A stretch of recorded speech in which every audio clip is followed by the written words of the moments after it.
Proyek pembangunan kolam retensi dan rumah pompa di kawasan 10 Ilir yang dilakukan oleh Pemkot Palembang membutuhkan lahan 1,5 hektar.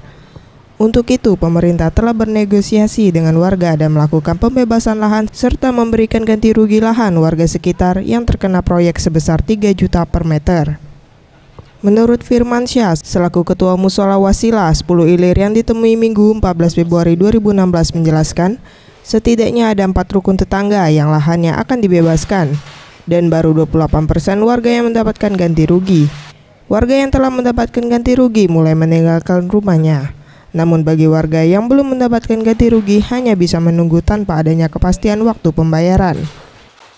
Masalah untuk proyek kolam retensi dengan rumah pompa itu katanya proyek pemerintah di lahan lebih kurang 1,5 hektar. Pada saat ini yang baru diganti sekitar 28 persil ya. Jadi yang lain-lainnya belum. Itu meliputi 4 RP Kelurahan 10 Ilir. Hal senada juga dikatakan Usman, warga 10 Ilir. Masyarakat selalu mendukung program yang akan dilakukan pemerintah, namun diharapkan besaran ganti rugi lebih disesuaikan kembali.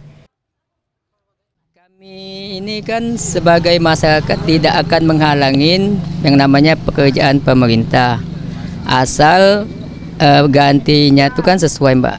Dan di sini kami ini kebanyakan rumah warisan.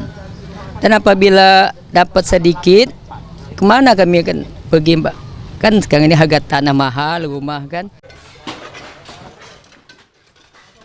Mega Dwi Handayani, Safety One Rizky, Sriwijaya TV.